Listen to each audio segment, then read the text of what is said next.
오늘 본문 말씀을 통해서 은혜 받을 말씀은 주의 일은 고통 중에도 영광이다. 한번 받아서 하십니다. 주의 일은 고통 중에도 영광. 사랑하는 성도 여러분, 우리가 살고 있는 이 땅에서는 수고 없이 그냥 쉽고 편하게 되는 일이, 얻는 일이 결코 없습니다. 왜냐하면 하나님께서 정해진 법칙이기 때문에 그렇습니다. 창세기 3장에서 사탄의 유혹을 받은 여자가 하나님께서 금하신 선악을 알게 하는 이 열매를 따먹고 그것을 아담에게도 주었습니다. 그래서 하나님은 이들을 이제 언약을 파기한 결과로 말미암아 이제 저주를 내리시는데, 유혹한 이 사탄에게는 평생토록 배로 기어다니는 그런 고통을 주셨고, 여자에게는 임신하는 고통을 하시고, 그리고 해산의 수고를 하도록, 해산의 고통을 경험하도록 하게 하시고, 남자들에게는 특별히 아담이란 말은 사람이라는 말인데, 사람에게는 너는 평생에 수고해야 그 소산을 먹으리라. 창세기 3장 17절에서 그렇게 말씀을 하셨습니다. 그리고 19절에서는 더 확실하게 말씀하셨는데, 얼굴에 땀을 흘려야 먹게 될 것을 말씀하셨기 때문에 이 땅에 사는 모든 인간에게는 수고하고 열심히 땀 흘려야, 노력하고 노동해야 소득하는 결과를 얻게 될 것을 말씀하셨습니다. 그러므로 여러분, 이 땅에서 불로소득, 그냥 쉽게 뭐가 손에 잡힐 것이라고 하는 이 생각을 아예 버리시기를 바랍니다. 아멘 안 하셔도 하나님은 반드시 수고의 대가를 먹고 살게 하셨기 때문에, 수고의 대가 외에 내가 장깨 부려서 요령 부려서 법을 위반해서 그것을 소득하고 취하고 먹게 되면 그것은 반드시 저주로 가는 것입니다. 그래서 수고의 대가를, 소득의 노력을 기도를 해서 하든지 하나님 앞에 은혜를 받아서 소득을 하든지 그래야지 불로소득을 기대하지 않기를 바랍니다. 영적으로도 마찬가지입니다. 어떤 사람은 큰 교회, 이름도 없이 그냥 조용히 남도 아무도 모르게 뒷자리에 앉아서 예배만 살짝 드리고 다니겠다고 하는 이런 사람은 성도가 아닙니다. 이런 교인들도 들어있는데, 그런 사람은 결코 상급이나 영광은, 혹 예수를 믿는다면 구원은 받겠지만 절대로 상급이나 영광은 그에게 없습니다. 오늘 본문 말씀을 보시면 바울 사도가 전도 여행을 하면서 복음을 전하면 반드시 나타나는 반응이 있었는데, 그 반응은 긍정적인 반응과 부정적인 반응이 나타났는데, 부정적인 반응을 하는 이런 사람들 때문에 수많은 핍박과 어려움, 상상을 초월하는 괴로움을 당하게 됩니다. 그런데 중요한 것은 그 고통이 지나고, 그 어려움의 때가 지나고, 그리고 그 고통이 지나고 그 수고의 대가를 치르기는 하지만은, 그것 때문에 여러분 인생이 신나고, 그리고 감격스러운 하나님의 기적으로 기가 막힌 하나님의 영광을 보게 된다는 것입니다. 희한하게 아멘을 안 하시는데, 너나 영광 받으라, 그런 뜻입니까? 수고와 고통을 견디고 그 고통이 지나고 그 가정이 지나면 반드시 하나님은 우리에게 큰 은혜와 고통보다도 더 찬란한 위대한 우리에게 영광을 받게 된다는 사실을 믿으시기를 바랍니다. 사도 바울의 전도 여행을 보시면 몇 가지 특징이 있습니다. 첫째는 어떤 지역이든지 복음을 전하면 대체로 두 가지의 이제 역사들이 나타나는데, 복음을 전하면 대체로 뭐가 일어나느냐? 핍박이 일어납니다. 핍박이 너무 심해서 더 이상 견딜 수 없어서 다른 도시로 떠나게 됩니다. 제1차 전도 여행 때도 빌립보에서 데살로니가, 베레아에서도 역시 가는 곳마다 핍박 때문에 매 맞고 감옥 가고, 그래서 더 이상 머무를 수가 없어서 다음 도시로 이렇게 옮겨가게 되는 것을 보았습니다.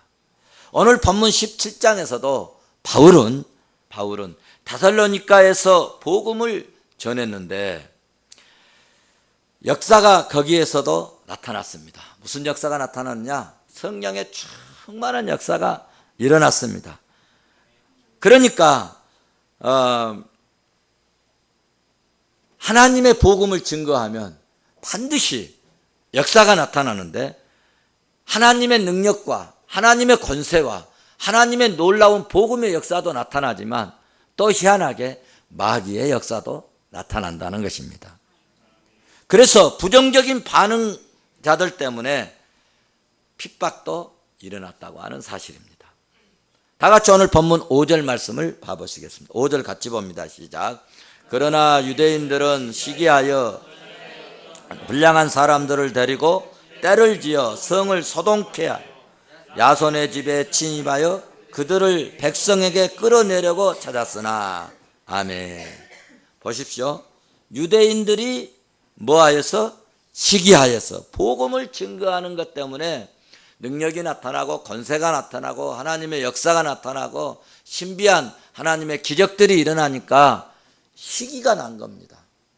아무 역사도 안 나타나면 시기할 것도 없고 아이고 저것들 뭐 별것도 아니다 하고 그럴 텐데, 하나님의 역사와 기적들이, 은사들이, 능력들이, 복음의 역사들이, 병 고치는 역사가, 귀신이 물러가는 역사들이 나타나니까 자기들이 안 된 그런 일들을 감당하니까 시기하고 질투가 일어나서 마침내 저자 길거리에 사람들을, 불량한 사람들을 데리고 이제 때를 지어서 성을 막 돌아다니면서 이놈들 어디 있냐?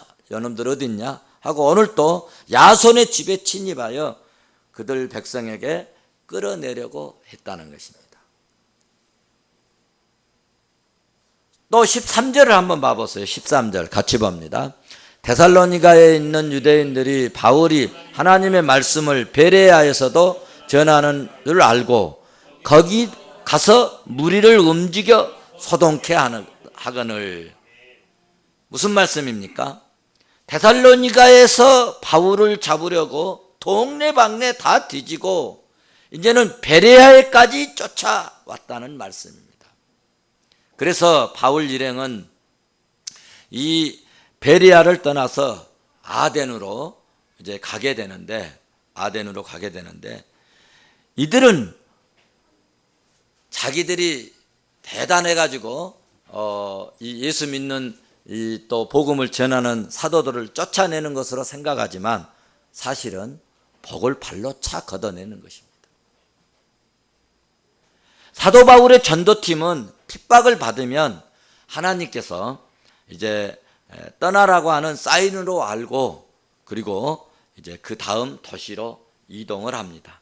옮겨가서 다음 도시에서 사역을 또 이렇게 펼치게 됩니다. 이것이 첫 번째 바울 사역의 특징입니다. 핍박이 일어나면 다음 사역지로 옮겨가는 것이 바울 사역의 특징이고, 그리고 그 복음을 증거할 때는 반드시 부정적인 믿음의 반응도 있었다. 두 번째 특징은 유대인의 해당을 거점으로 이용해서 전도 사역을 했다는 것입니다. 빌립보 지역에서는 그 지역에 희한하게 해당이 없었어요. 그러니까 해당이 없으니까 갈 데가 없지 않습니까? 그래서 빌립보 지역에서는 혹시 기도할 만한 어떤 터가 없을까 하고 강가로 돌아다니다가 만난 사람이 누구죠? 누디아를 만났습니다. 그래서 그 누디아를 통해서 해당처럼 만들었는데 오늘 그 해당이 곧 교회가 된 것입니다. 할렐루야. 그래서 해당이 있는 지역에서는 반드시 이 바울은 해당을 찾아가서 사역을 합니다. 1절을 보시면 압니다. 같이 봅니다. 시작. 그들이 아메볼리아 아볼리아로 다녀가 데살로니가에 이르니 거기 유대인의 해당이 있는지라. 아멘. 이 데살로니아 해당으로 이제 바울 사도가 일행이 사역팀이 갔다는 얘기입니다. 베레아에 가서도 마찬가지입니다. 10절 말씀을 봐보세요. 10절 같이 봅니다. 밤에 형제들이 곧 바울과 실라를 베레아로 보내니 저희가 이르러 유대인의 해당에 들어가니라. 아멘. 어디로 들어갔다고요? 유대인의 해당에 들어갔다는 것입니다. 그렇습니다. 바울 사역팀은 가는 도시마다 해당을 찾아갔습니다. 이것은 굉장히 중요한 이야기입니다. 여러분, 이런 것을 보면 하나님은 요와 일의 하나님이라고 하는 것을 여러분들에게 말씀드리려고 제가 이 부분을 강조한 것입니다. 역사를 봐보시면 이 로마가 강대국이 되어서 주변 나라 민족을 다 속국으로 만들어 버렸습니다.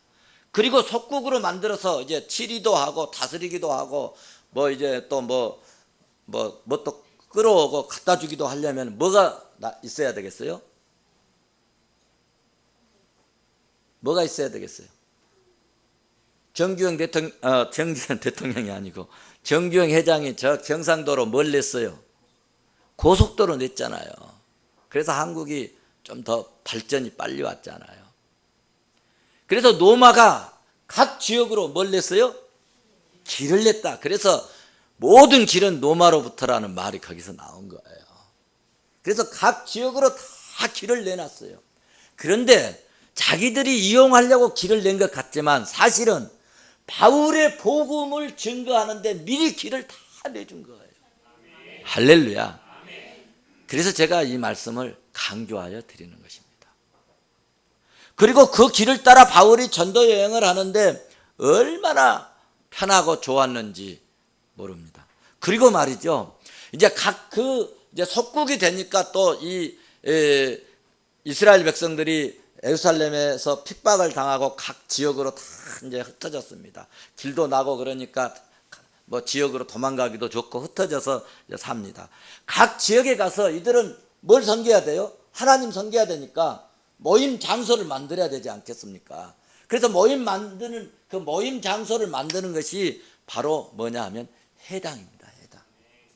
근데 자기들끼리 모여서 하나님 섬기고 율법 공부하고 그러려고 한 것 같은데 사실은 바울이 복음을 증거하는 센터를 만들어 놓은 것입니다. 할렐루야. 그래서 하나님은요, 믿지 않는 자들의 힘과 손을 빌려서 주의 일을 효과적으로 잘 할 수 있도록 미리 예비해 주신 하나님이십니다.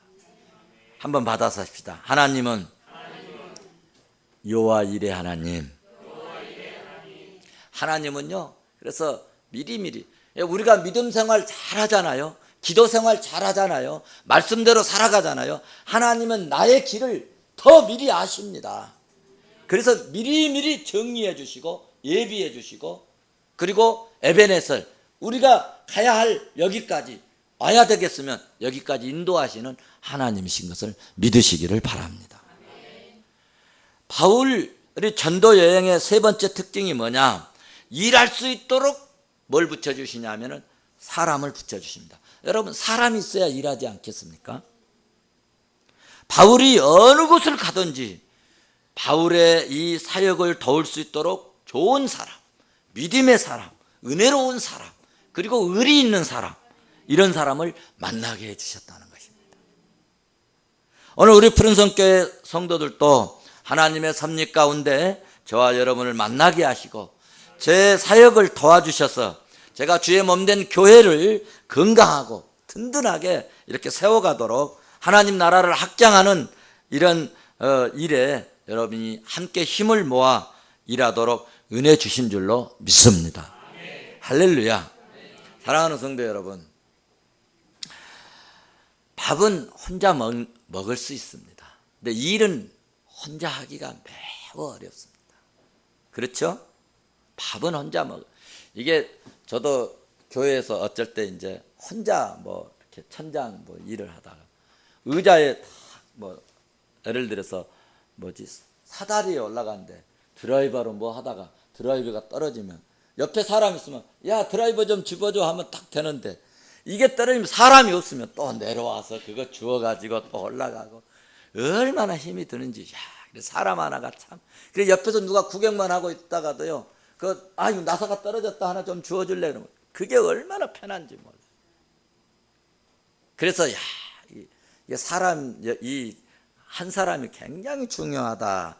사람의 중요성을 굉장히 느끼게 되었습니다. 그래서 전도서 4장 12절에는 아주 중요한 말씀을 하고 계세요.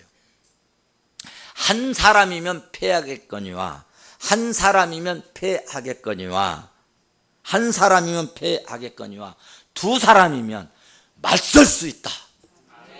세 겹줄은 쉽게 끊어지지 않는다. 할렐루야. 힘을 모으면 여러분 놀라운 믿음의 역사를 가져온다는 거예요. 그러니까 우리가 주의 일 한다. 요즘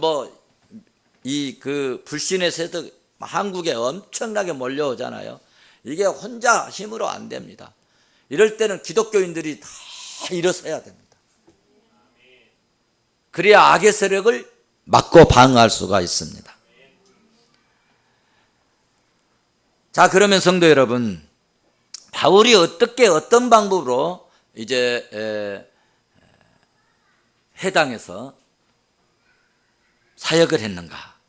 사도 바울의 사역의 특징이 있는데 자기 갈래대로 했다는 겁니다. 자기 갈래대로.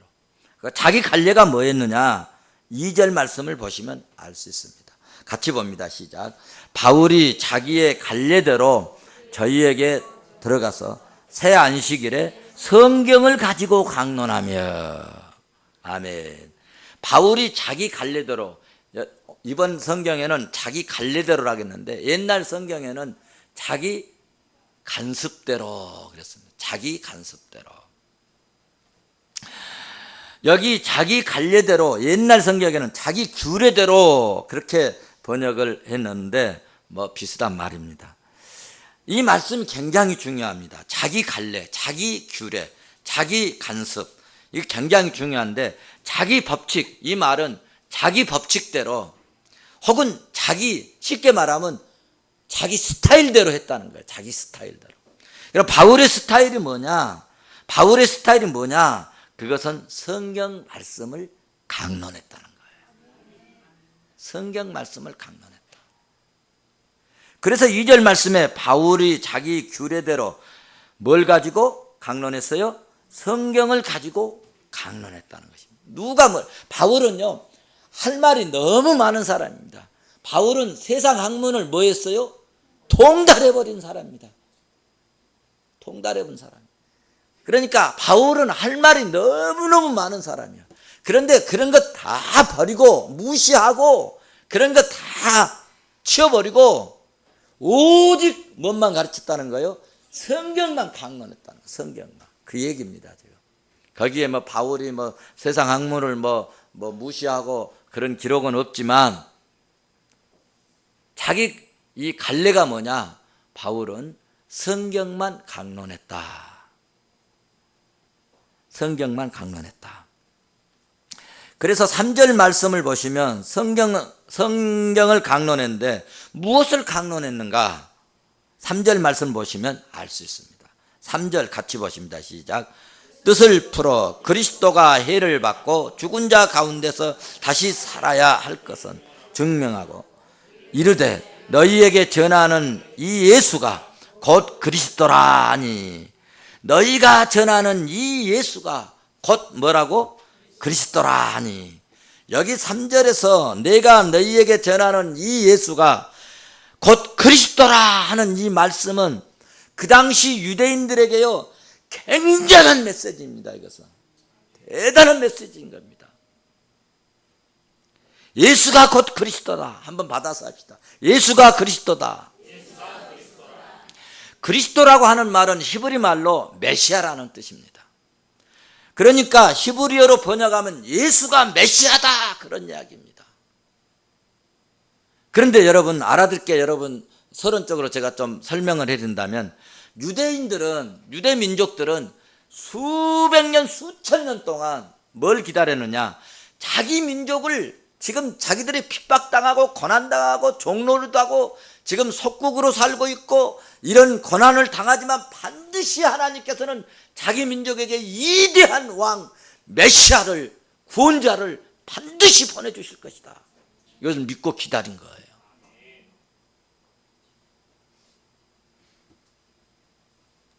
수백 년 동안 수천 년 동안 이스라엘 백성들은 메시아를 간절히 이렇게 갈망해 왔는데 그렇게 갈망하고 그렇게 기다렸던 메시아가 바로 예수 그리스도라는 거예요. 예수가 그리스도라고 하는 말은 신약 성경의 핵심을 이루고 있고요. 그리고 신약 성경의 중심된 말씀이 바로 예수가 그리스도라는 이야기입니다. 예수님은 하나님의 아들이요 우리의 구원자이시요 그리고 구약 성경에 약속하신 메시아. 구약 성경은 여러분 한마디로 딱 정리를 한다면은 구원자가 이 땅에 오신다는 거예요. 메시아가 오신다는 거예요. 그분이 누구냐? 예수님이시고 그분을 증거하는 것이 신약 성경입니다. 그러니까 구약 성경은 오신다. 제가 말씀드렸잖아요. 누가 낳고 누가 죽고 그랬는데 신약 성경에는 오셔야 되니까 낳고 예수가 낳고 그리고 뭐가 끊어졌다고요? 족보의 내용이 끊어졌다. 더 이상 다른 사람은 의미가 없는 겁니다. 그리스도가 이 땅에 오셨다고 하는 이 사실을 그리고 그리스도가 오신 이후부터 그리스도에 관한 이야기만 나옵니다. 그리스도에 관한 사역만 나옵니다. 그리스도가 어떻게 하셨다고 하는 내용만 나옵니다. 믿으시기를 바랍니다. 이것이 신약의 성경입니다. 예수가 그리스도라고 하는 말은 그러므로 굉장히 그 당시에 사람들에게는 매우 강력한 중요한 핵심적인 굉장한 메시지라는 사실입니다. 다시 한번 우리 받아서 합시다. 예수가 곧 그리스도라. 기독교에서 여러분 예수 그리스도가 메시아라고 하는 것보다 더 중요한 것은 없습니다. 이것이 빠져버리면 여러분 복음이 아닙니다. 우리는 복음을 받고 복음적인 사람이 되고 복음적인 삶을 살 수 있기를 바랍니다. 그래야 그리스도인이고 복음의 사람입니다.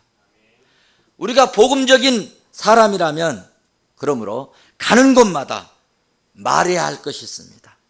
가는 곳마다 만나는 사람마다 여러분 예수 그리스도는 메시아라고 예수가 그리스도라고 예수가 우리의 구원의 주라고 말하고 증거할 수 있어야 될 줄로 믿습니다. 여러분 우리가 직장에서도요 식당에 가서도요 여러분 떳떳하게 기도하시고 그리고 음식을 먹고 나오실 때도 잘 먹었다고 그러면서 저는 가끔 그렇게 이야기를 합니다. 식당 주인들이 매우 좋아합니다. 식당 주인을 기쁘게 하는 방법이 이 단어가 있는데요. 잘 먹었습니다. 얼마입니까? 25,000원입니다. 아유, 이렇게 잘 먹었는데 25,000원만 받으십니까? 26,000원 받으세요. 그러면 더 안 받아요, 여러분. 그러면서도 그분 기분만 더 받을까요? 더 받을까요? 하면서도 안 받더라고. 한 번도 더 받은 사람이 없더라고. 제가 수백 번 이 이야기를 했는데 더 받은 사람이 없더라고. 그러면서 제가 목사입니다. 그러면 그 주인이 생각할 때, 목사님들은 역시 다르구나. 나는 집사입니다. 그러면, 진짜 좋은 집사님이구나. 그런데 깎으려고 하니까 집사도 저러는구나. 우수리는 깎아주시지. 그러니까, 장로님도 깎네. 그러니까 여러분, 저 식당 같이 다니면 저는 안 깎고 그래도 뭐 달라고 안 해도 뭐 줘요? 음료수. 우리 교인들 20명 가도 음료수 다 주잖아요. 공짜로 주잖아요. 복음적인 사람이 됩시다. 하나님은 이런 자들에게 은혜를 주시고 만나는 사람마다 나는 예수 믿는 사람이요, 나는 믿음의 사람이요, 나는 집사요, 나는 성도요, 나는 목사입니다, 나는 장로입니다, 나는 권사입니다. 잘 되시기를 바랍니다. 더욱더 강조해야 할 말은 예수 믿고 복 받으시고 예수 믿고 구원 받으세요. 이렇게 이런 자들에게 하나님은 은혜를 주시고 능력을 주시고 사랑을 베풀어 주신 줄로 믿습니다. 자, 그럼 이제 바울이 증거한 이러한 복음을 듣고 어떤 반응이 나타났는가? 복음을 증거하면 나타나는 반응이 예나 지금이나 꼭 두 가지 반응이 있는데, 복받고 은혜 받을 사람들에게는 긍정적인 믿음의 반응을 보입니다. 그러나 멸망하고 저주받을 사람들에게는 꼭 부정적인 반응을 보였다고 하는 사실을 역사가 증명하고 있습니다. 오늘 본문뿐만 아니라 빌립보에서도 마찬가지입니다.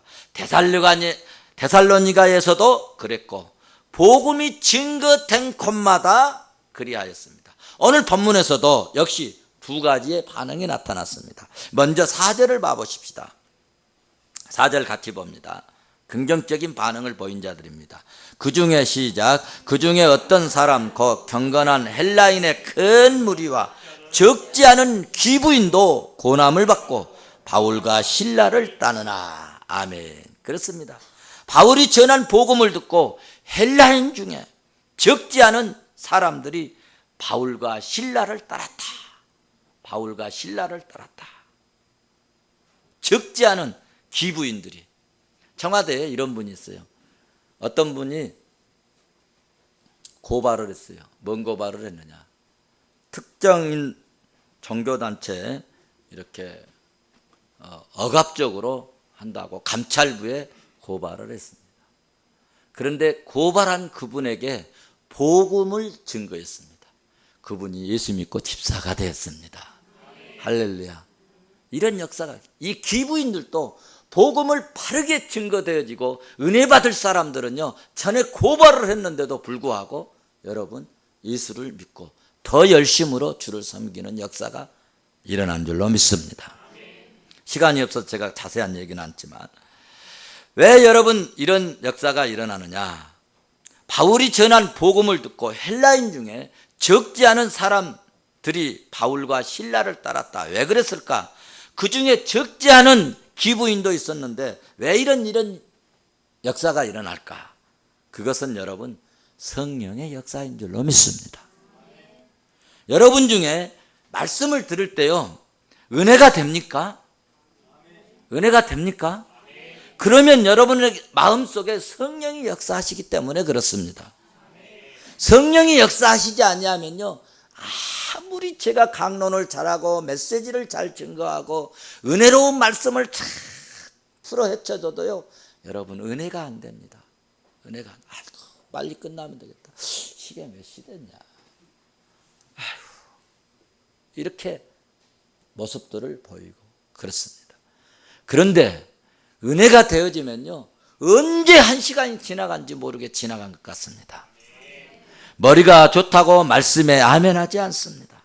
여러분, 성령이 역사하실 때 믿음의 문이 열리고 성령이 열사할 때 우리의 지성이 열려서 알아듣게 되고, 여러분 성령이 역사할 때 영안이 열려져서 말씀이 이해되어지고, 이해가 되어진 그 말씀의 은혜가 되어지기 때문에 여러분 아멘 아멘 하게 될 줄로 믿습니다.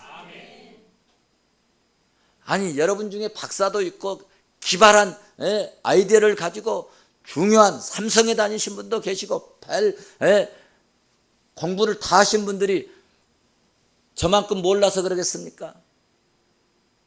하나님의 은혜가 되어질 때만이 하나님의 말씀을 수용하게 되는 것입니다.